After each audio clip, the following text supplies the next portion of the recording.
So how are you feeling? Like terror. Terror? Oh no! Oh, terror plus? Well, disappointed because I made a lot more mistakes in the piece than I ever would. Okay. Now, what do you think is causing that? Is it us? Just yeah. Yeah, I think it's us. A little bit. It's also I want to be perfect. You want to be perfect. Yeah, that is so natural. Because I'm playing to all these great pianists, and so I want to be perfect. Yeah, yeah. So, you know, there are a lot of layers in music that we can choose what we want to focus on. Mm-hmm. And one of the layers with mindfulness while we're performing is the emotional layer. And oftentimes when we're not fixated on the notes, the physicality of did I hit the right note, the emotional layer is kind of like our fascia. You guys know about the fascia, right? Like it keeps things together, right? It wraps things around, it connects. And so when we're focusing on what is the emotional expression, we don't have to be so like ruminating about, oh, I made that mistake. Oh, you know, like we can kick our gremlin out of the picture there because we got our emotions. And then the other layer that we can focus on is the body, using the breath, staying in touch with the breath as a barometer of how are we doing? Oh my goodness, I'm not breathing. I must be nervous. Or I'm going to start breathing and then my body will think that I'm really not that terrified. Right. Yeah. So we can play with that. Even in the practice room, we can play with that. You can have a picture of all of us next to your piano to scare you a little bit. Exposure. Or you can have, I don't know, if you have like a kid's teddy bear, something to like be paying attention to you. It's like something watching. Something watching. It's interesting, so I was talking to my daughter the other day, and I focus on listening and how if people are listening to you, it makes you feel more confident and it makes you more able to share things. And she said, or it can make you more frightened to share things, more self-conscious, and function less well. And I thought, oh, that's really interesting. It can actually do both. But the thing that we can do is figure out what are the things you need to perform at your optimal level. And that's different for everyone. Sure. So we can talk about, like a pre-concert routine that you can try out for tomorrow. Right. Sounds like I'd like that. You like awesome. That. What is it that you usually do before you perform? Like today, you got up here, you decided which bench you want. What else is going through your head as you're preparing to play that first down or upbeat? I am.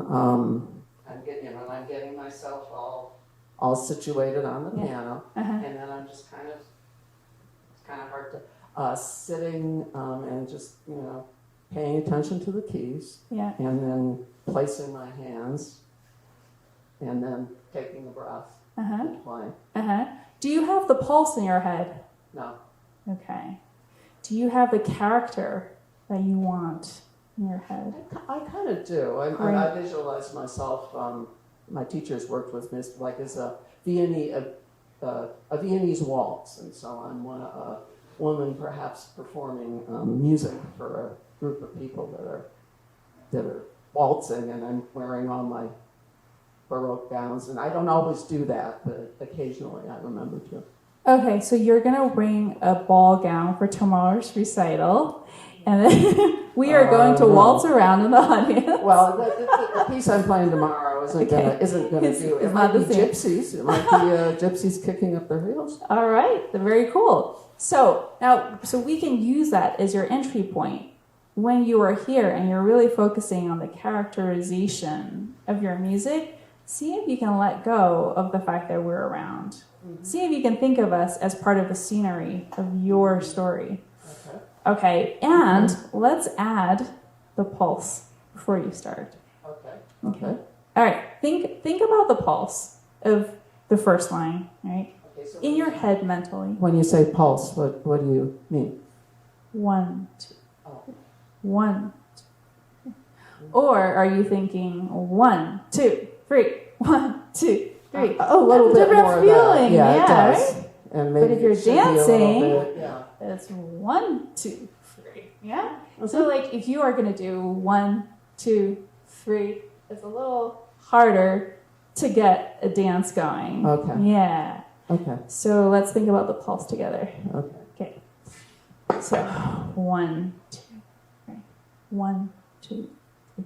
Put your hands on the keys and here we go.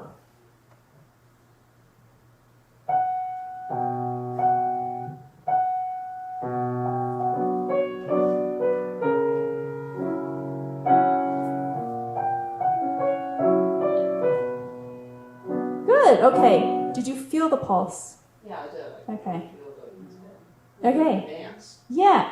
Now we're going to add to that by adding more gesture in our left arm. Can I sit down for a second? Just You see how I'm leaning into the downbeat. With my body weight, I'm letting this rest. And then I'm just picking it up.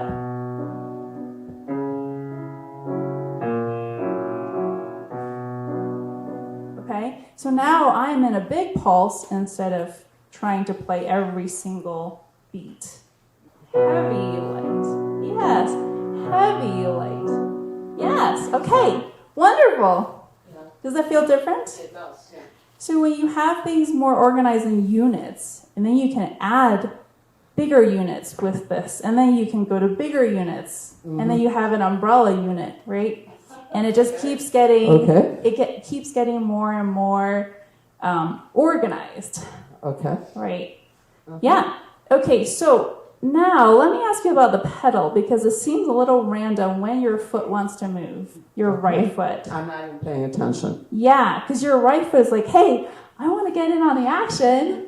Let me move around. Okay. But the thing is that your right foot and your left hand should coordinate. Okay, yeah. Yeah. Makes sense. Yeah. So see if as you're putting your left arm body weight down, put your right foot body weight down too. Okay. So it's diagonal down. Okay. So let's just do that without playing. Okay, ready?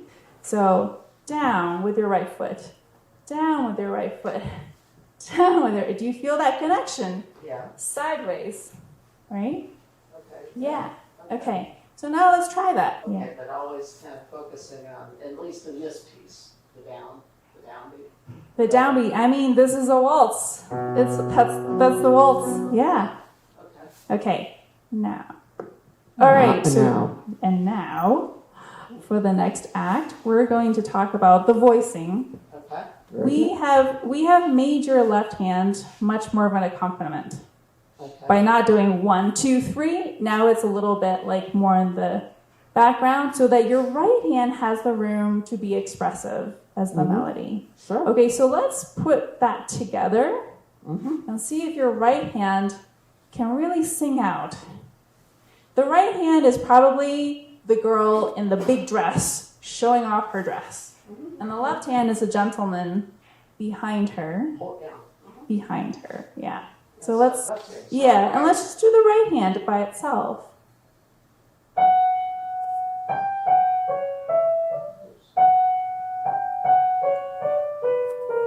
Yes.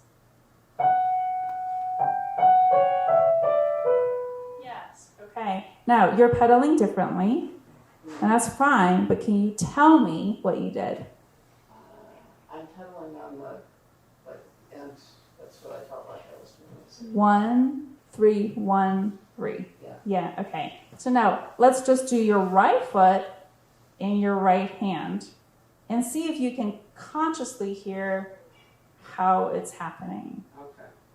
So I'm going to change it. Yeah. So that's the most important and most difficult step is to become aware of what are you actually doing versus what you think you're doing. So we've done that and you know the pattern that you want. So the second step is that we have marked your score based on what you said you believe that you want to do, right? Yes, but is that what makes the music sound well? Yeah, I think that's great. I think that's great. The third step is for you to coordinate. And sometimes when we can't get all our limbs together at the first try, we want to take something out. So what we did was we take out the left hand, right foot, or we do left hand, left foot, or right foot. That's the way to make your mind grasp consciously what it is you're actually doing. Yeah. Good. Does that feel good? Yeah, that does. That yes. That does. That really kind of makes me pay attention and makes me feel more conscious of what it is on the piece. Right, right. And now that your right hand has more tone, it's going to come out as the melody over the left hand, Yes. right? Rather than kind of competing in the same area. Great, wonderful. All right, thank you.